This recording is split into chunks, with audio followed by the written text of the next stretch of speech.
मेरे अपने शब्द नहीं है, वो मैंने भी कहीं देखे थे, लेकिन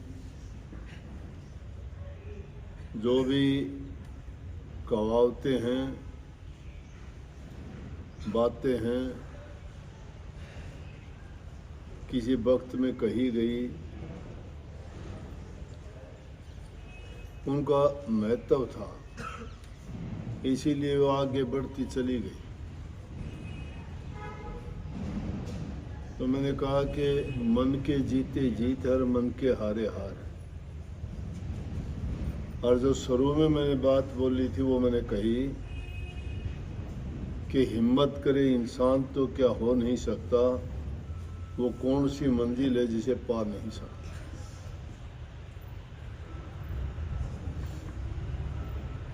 अब ये तो है नहीं कि आप सोचो कुछ और सोचने के बाद मेहनत करो नहीं, हाथ पैर हिलाओ नहीं और फिर दोष देना शुरू कर दो कि हमने तो प्रयास खूब किया था।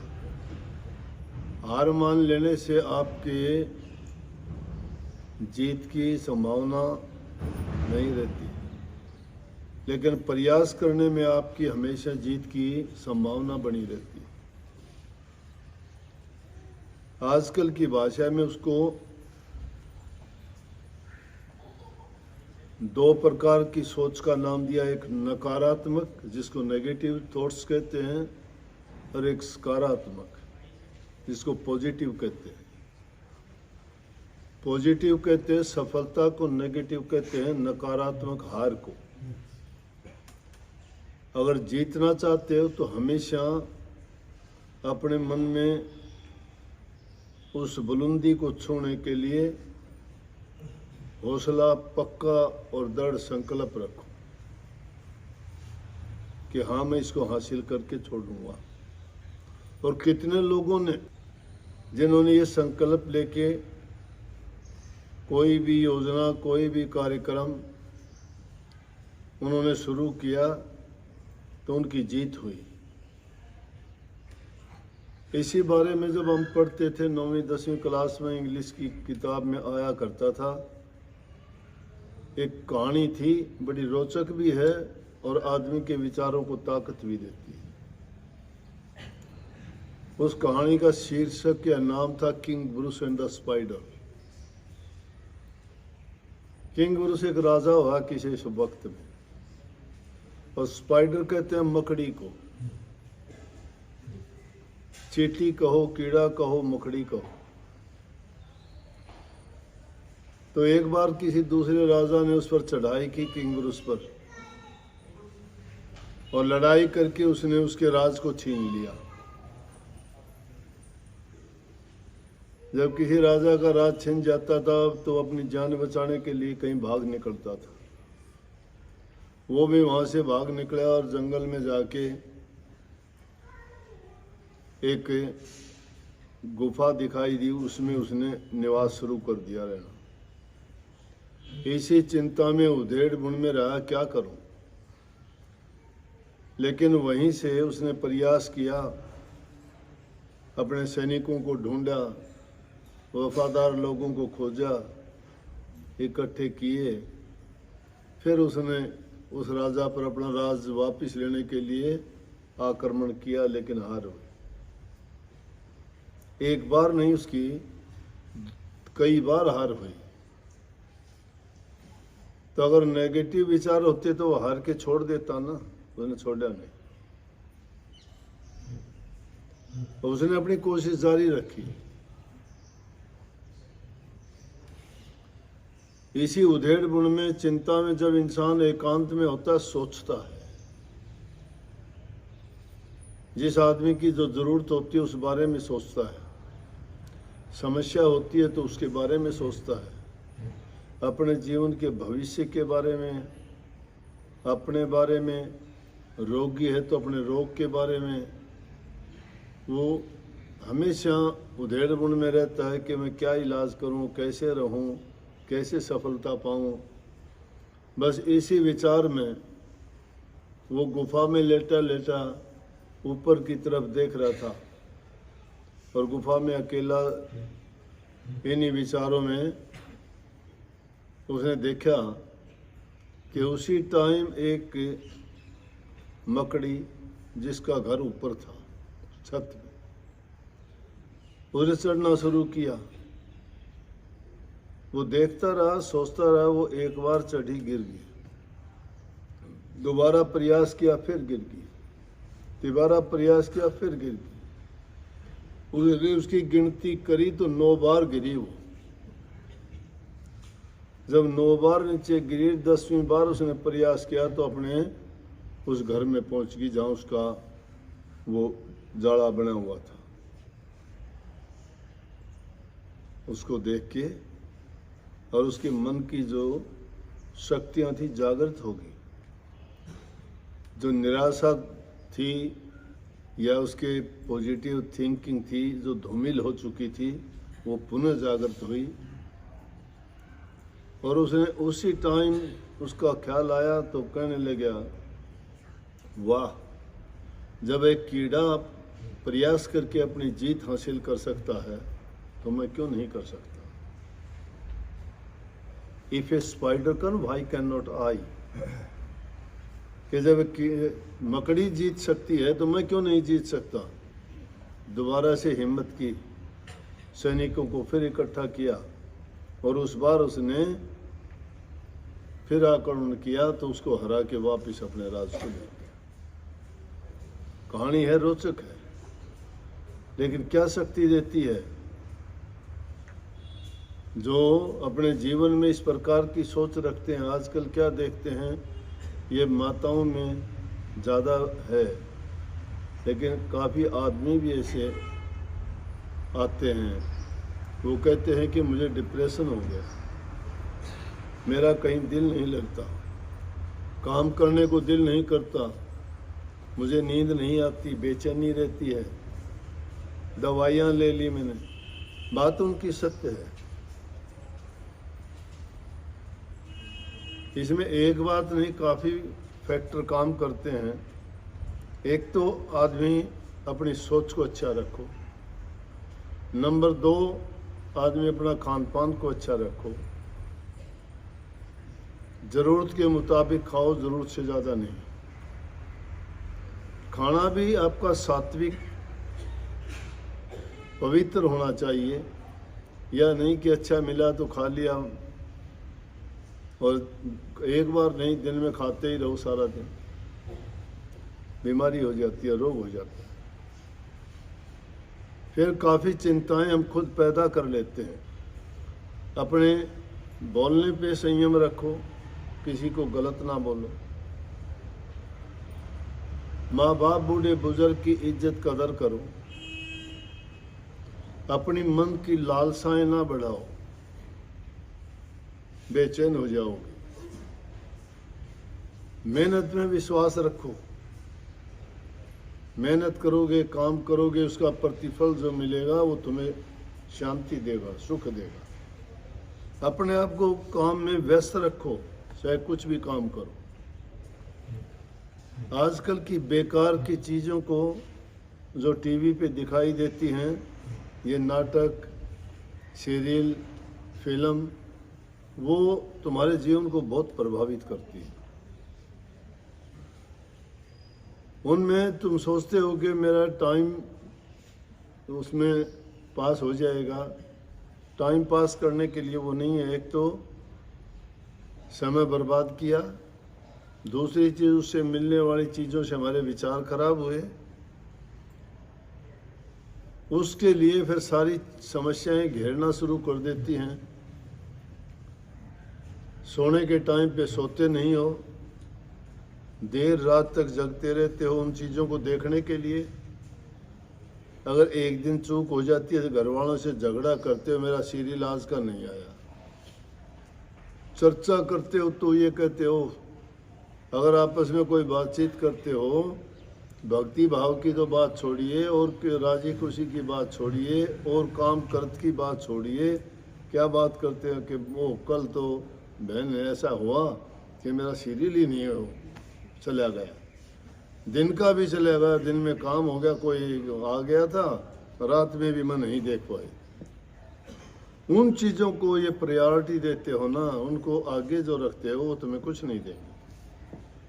वो चीज़ें तुम्हें डिप्रेशन देती हैं, बीमारी देती हैं, तुम्हारे विचारों को ख़राब करती हैं, और फिर तुम क्या करते हो, अपने आप को बीमार मानते हो। क्यों? टाइम का खाना नहीं, टाइम का सोना नहीं, टाइम का उठना नहीं। तीन ही चीज़ अगर आदमी कंट्रोल कर ले, समय पर खाओ, समय पर सो, समय पर काम करो। आदमी समय पर सोता है, समय पर उठता है, वही स्वस्थ और तंदुरुस्त रहता है। Early to bed, early arise, it makes a man healthy, wealthy and wise. जो जल्दी सो जाता है, जल्दी उठ जाता है, वो आदमी हेल्दी भी है, वेल्दी भी है और वाइज, बुद्धिमान भी है। अगर इन चीज़ों की ओर ध्यान नहीं देता है तो उसके विचार सब खराब हो जाते हैं। फिर लेते हो दवाइयाँ। दवाइयों का, एक चीज़ को दबाने के लिए दवाई लेते हो, उसके बदले में कोई दूसरी चीज़ पैदा हो जाती है। साइड इफ़ेक्ट उसके इतने होते हैं, किसी को नहीं पता। सब डॉक्टर हैं आज के ज़माने में। एक थोड़ी सी तुम्हें रोग बीमारी हो जाए, एक बार कह दो सब बता देंगे। सिर दर्द की वो गोली ले ले, नाम याद नहीं होगा तो अनजान भी कह देंगे हरे पत्ता वाली गोली ले ले। अब हरे पत्ता वाली का नाम पता ही नहीं कौन सी है, और वो पता नहीं किसको ले लेगी। उस दवाई को ले ली, ये नहीं पता, दवाई की डेट नहीं पता कब की बनी हुई है। उसको उठा के रख रखी है किसी मोखी में। मोखी जानो ना, कच्चे घरों में छोटे मोटे वो होते हैं, उसमें तो रखी होती है, उसमें निकाल के लाते हैं। ये नहीं पता 2 साल पुरानी है, 3 साल पुरानी, खोल के ले लेंगे। उसका साइड इफेक्ट ऐसा होगा कि दूसरी बीमारी लग जाए। बिना डॉक्टर की सलाह के, अपनी मर्जी के डॉक्टर ना बन के कोई दवाई ना लिया कर। बहुत सी दवाइयाँ ले लेके और नया रोग पैदा कर ले। इन चीज़ों से जब बच जाओगे तब कहीं आपका, जिसका विचार अच्छा है, वही आदमी प्रभु भक्ति के बारे में सोच सकता है। कल मैं दिल्ली गया था, सारे अच्छे पढ़े लिखे लोग थे, 3-4 तो जज थे, उनमें 4-5 जज थे, कोई डीसी थे, सेक्रेटरी थे, कोई 8-10 आदमी थे पढ़े लिखे थे। उन्होंने जब बैठे तो उन्होंने सवाल किया। उन्होंने पूछा कि जी हमारा आने का उद्देश्य क्या है दुनिया में।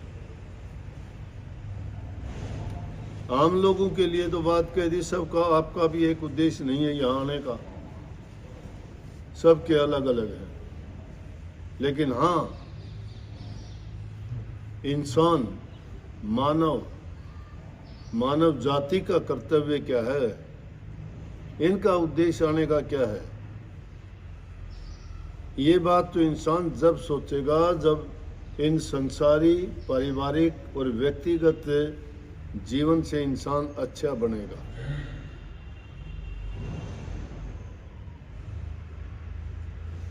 शास्त्रों में है कि पहला सुख निरोगी काया, शरीर हमारा स्वस्थ हो।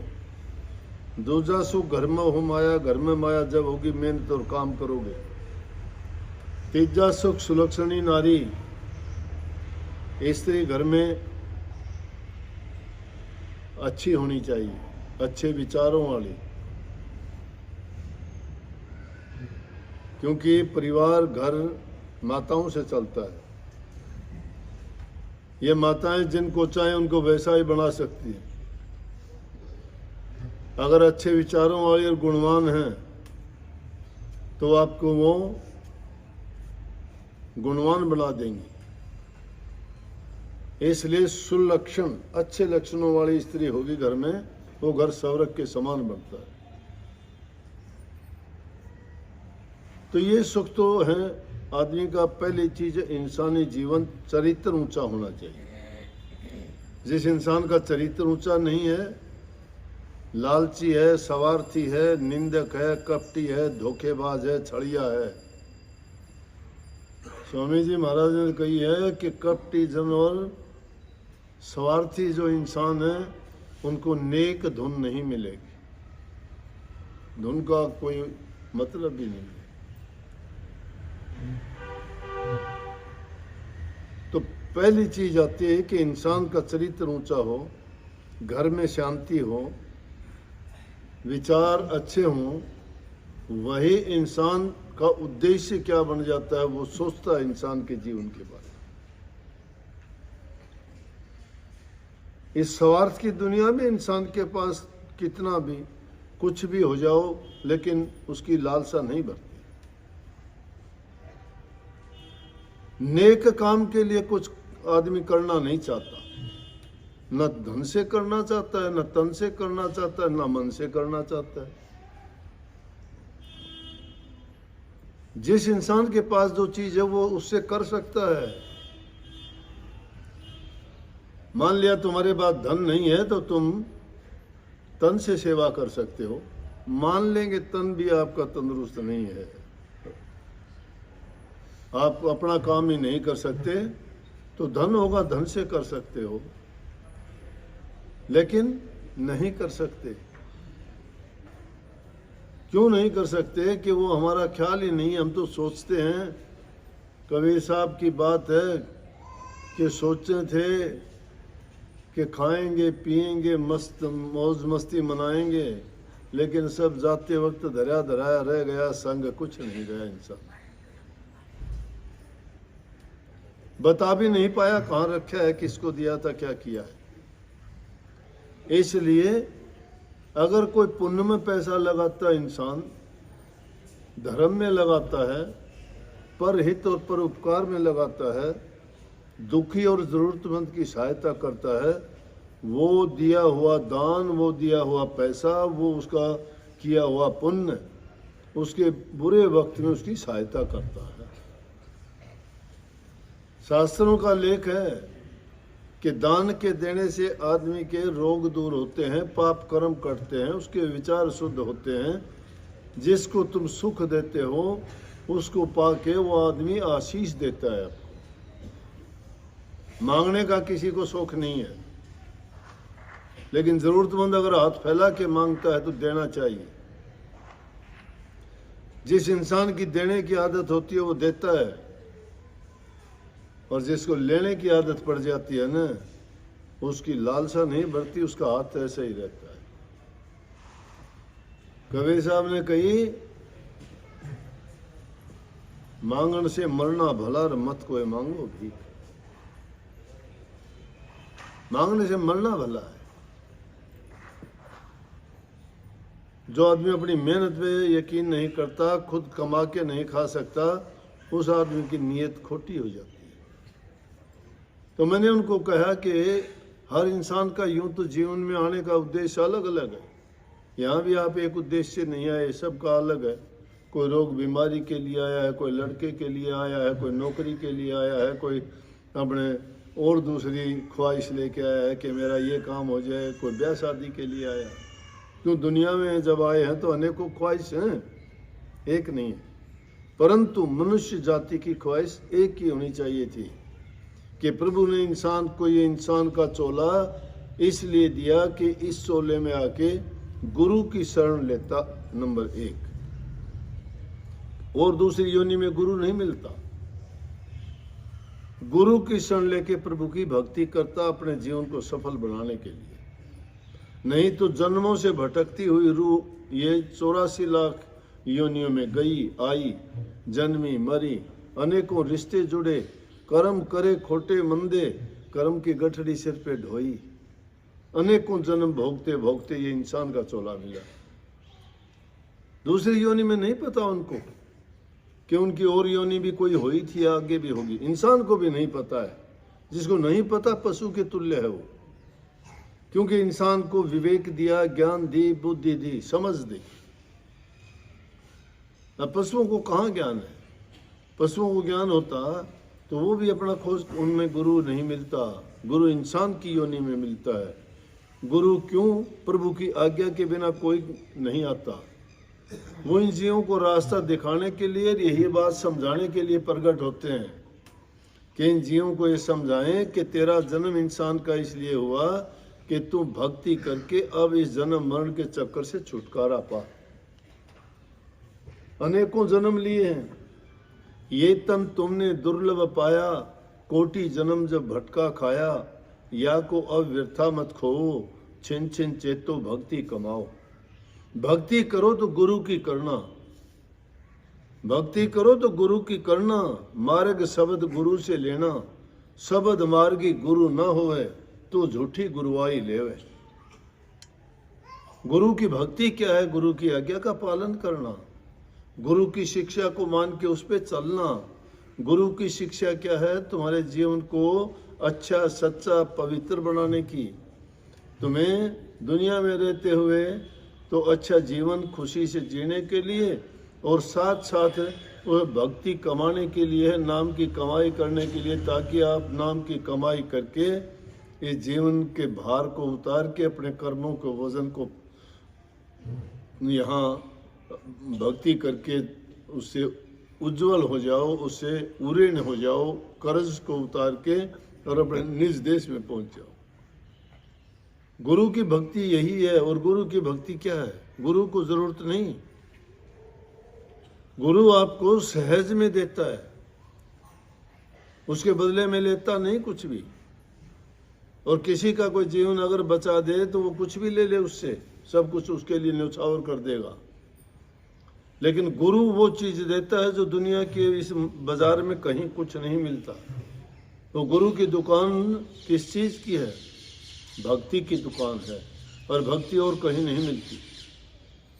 इसलिए गुरु जब पूरा मिल जाता है तो उस शिष्य का जीवन सफल हो जाता है। परंतु जो कपटी लोग होते हैं, वो चाहे गुरु के पास जाओ चाहे ना जाओ, वो फिर भी नुगरे हैं। नुगरा कौन है? जो गुरु की आज्ञा नहीं मानता। दिए के नीचे अंधेरा क्यों कहते हैं? दिए के नीचे अंधेरा इसीलिए होता है, गुरु से ज्ञान लेके भी जिस इंसान का सुधार नहीं हुआ तो वो क्या है? पशु तुल्य है। वो इंसान की चमड़ी तो जरूर है उनकी, शकल भी इंसान की है, लेकिन कर्म तो पशु वाले हैं उनके, ना समझी के हैं, बेवकूफ़ी के हैं, अज्ञान के हैं। निरर्थक है उसका जीवन, कोई अर्थ नहीं है उसके जीवन का।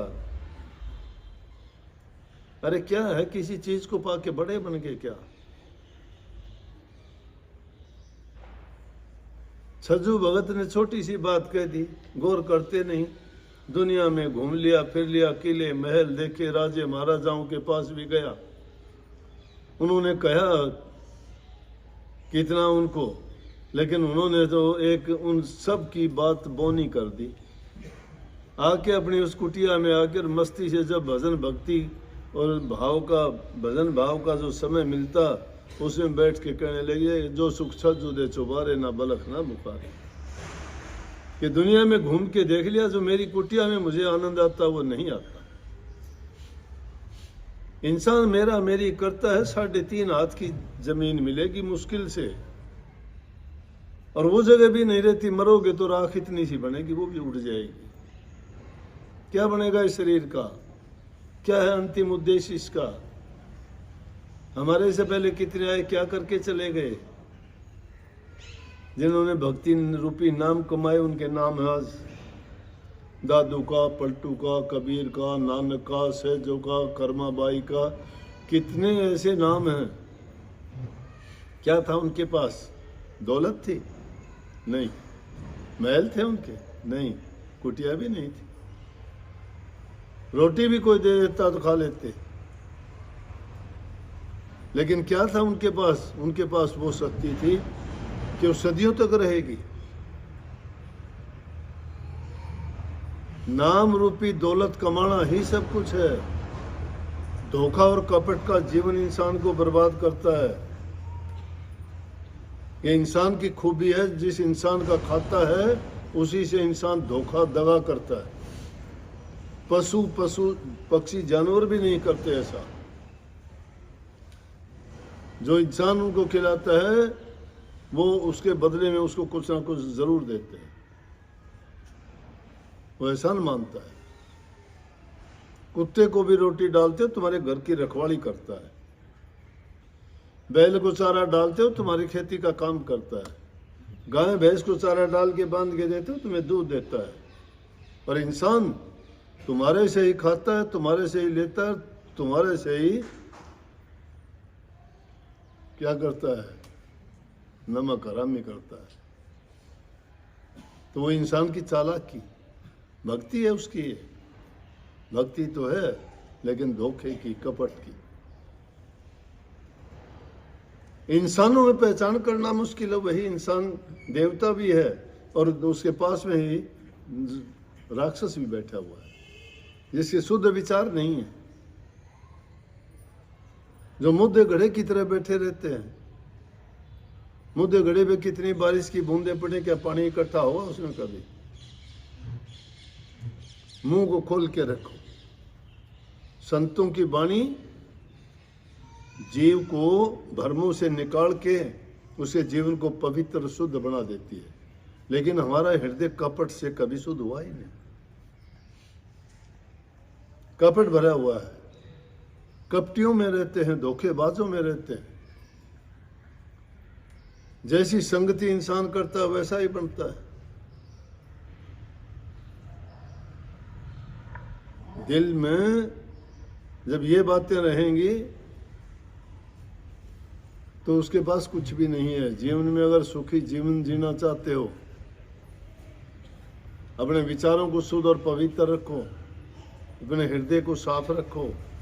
कोई तुम्हारा एहसान कर देता है उसका एहसान को ना भूलो, याद रखो। किसी का कर्ज लेके मत रहो, चाहे वो किसी प्रकार का भी, उस कर्ज को उतारो, नहीं तो कर्ज देना पड़ेगा। दुनिया का नियम है कि अगर तुमने किसी से लिया है वो कर्ज देना ही देना पड़ेगा, किसी न किसी रूप में आके। और सब चीजों की मुख्य चीजें हैं, इन चीजों को छोड़ के अपना मन भक्ति में लगाओ, प्रभु में लगाओ। उसमें कपट नहीं, धोखा नहीं, उसमें कभी कमी नहीं आती।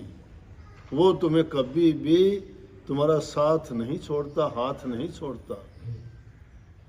उसमें किसी प्रकार की हानि नहीं है, उसमें किसी की हिस्सेदारी नहीं है।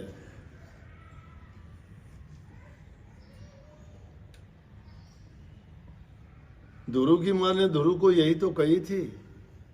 ध्रुव अपनी माँ से कहने लगा, माता तू रानी है कि तू गोली है कि मुझे पकड़ के राजा की गोद से उठा के फेंक दिया?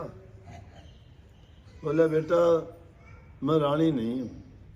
तो बोला कि ऐसा सलूक क्यों होता है, तुम्हें तो राजा की रानी, मैं भी तो तेरा पुत्र हूं, वो मेरा पिता है, मैं भी तो गोद में बैठ सकता हूं। कहने लगी बेटा मैंने परमात्मा को बुला दिया था इसलिए मुझे सजा मिली है। ये नानक साहब लिखते हैं, परमात्मा को भूलिया ताते व्यापन रोग। उस मालिक को भूल जाते हो ना, तब ये सब प्रकार के रोग घसीटते हैं, लगते हैं। उसको नहीं भूलते नहीं। और अगर नाम को कोई जपता है, नाम को याद रखता है, प्रभु को याद रखता है, तो उसके लिए बड़ी अच्छी बात कही कि जिस नीच को कोई न जाने, नाम जपत सहूकूट पिछाने। जिस नीच को कोई न जाने, नाम जपत सहूकूट पिछाने। जिसको कोई नहीं जानता। कर्माबाई के पास क्या था, गरीब थी।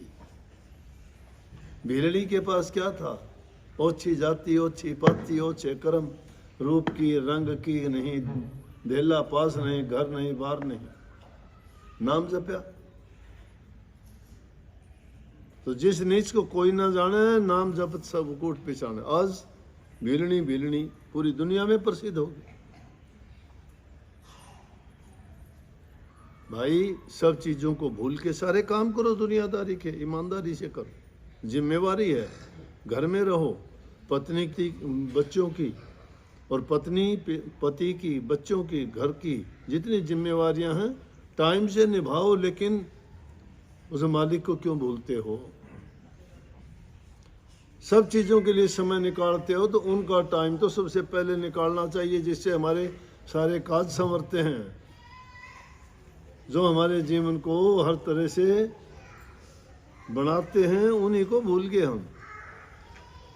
चाहे अपने आप को भूल जाओ, दूसरी चीज़ों को भूल जाओ, उस नाम को ना भूलो, हमेशा याद रखो, उसी से कारज संवरने हैं। बुरा आओ वक्त, भला आओ, दुख हो सुख हो, हर हाल में उसको याद रखो, वो तुम्हें बचा लेगा, वही सुख देगा, वही शांति देगा। सबको बहुत बहुत आशीर्वाद।